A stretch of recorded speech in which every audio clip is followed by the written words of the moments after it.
সকাল ঠিক ১০টা। মতিঝিল সরকারি বালক উচ্চ বিদ্যালয়ের চারদিকে এক ধরনের চাপা উত্তেজনা।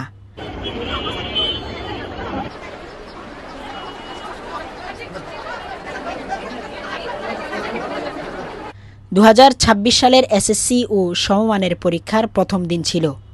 গতকাল বাংলা প্রথম পত্র পরীক্ষার মাধ্যমে শুরু হয়েছে এই যাত্রা।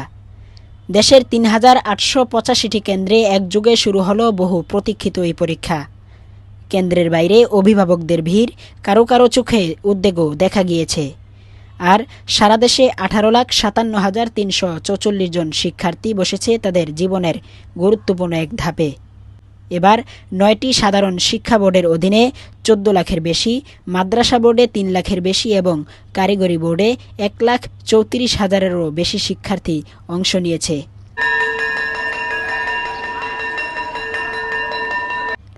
পরীক্ষা শেষে কেন্দ্র থেকে বেরিয়ে আসা শিক্ষার্থীদের মুখে স্বস্তির হাসি। অনেকেই বলছে প্রশ্ন সহজ ছিল, ভয় লাগেনি। কেউ বলছে নকলের কোনো সুযোগই ছিল না, পরিবেশ খুব ভালো ছিল। এই আত্মবিশ্বাসী যেন তাদের বড় শক্তি। পরীক্ষা কেমন হয়েছে? খুবই ভালো, খুবই ভালো। অন্যান্য বছর এবার তো ফার্স্ট, কেমন অনুভূতি? ভালো অনুভূতি ভালো। অনেক কড়া গার্ড ছিল, মানে কেউ দেখে নাই, যদিও বাংলা পরীক্ষা। জি আলহামদুলিল্লাহ, ইনশাল্লাহ আসবে। শিক্ষামন্ত্রী বলছে নকল আর হবে না। হ্যাঁ, নকল করি নাই তো। পরীক্ষা অনেক লেভেলে ভালো হয়েছে, মানে বাংলা A+ নিশ্চিত এক কথা। মানে কোশ্চেন যতটা শিক্ষামন্ত্রীর যতটুকুই দেখেছিলাম যে এতটা হার্ড হবে, এত এরকম নানান কিছু, আসলে এরকম সত্যি বলে কিছুই হয়নি। প্রশ্ন মানে কি বলবো, মানে এটা বলার বাইরে, এতটা মানে কম মনে পড়েছিল যে আমার একদম অনেক ভালো। একজন অভিভাবক বললেন, সন্তানকে নিয়ে চিন্তা ছিল, কিন্তু আজ দেখে মনে হচ্ছে সব ঠিকঠাক হয়েছে। তাদের চোখে এখন শুধু আশার আলো, ভালো ফলাফলের প্রত্যাশা। সবাই তো আশা করি ইনশাআল্লাহ ভালো হবে, দেখা যাক। অন্যান্য বছর যেরকম নকল বা হচ্ছে অটোপাসের প্রবণতা, এবার সেটা নাই। না, কেমন দেখছেন পরিবেশ? খুব সুন্দর, একদম শৃঙ্খলা ছিল, কোনো অসুবিধা নাই, সব ভালো। আশা করি ভালো হবে, নতুন শৃঙ্খলা খুবই সুন্দর, সবকিছু মিলে সব ভালো। Thank you.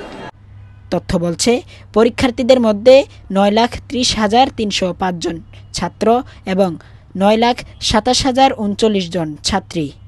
তবে গত বছরের তুলনায় পরীক্ষার্থী কমেছে প্রায় ৭১,৬২৬ জন। এভাবেই শুরু হলো এক গুরুত্বপূর্ণ যাত্রা, যা চলবে ২০ মে পর্যন্ত লিখিত পরীক্ষার মাধ্যমে। আর ৭ জুন থেকে ১৪ জুন পর্যন্ত ব্যবহারিক বা প্র্যাকটিক্যাল পরীক্ষার মধ্য দিয়ে শেষ হবে এই যাত্রা।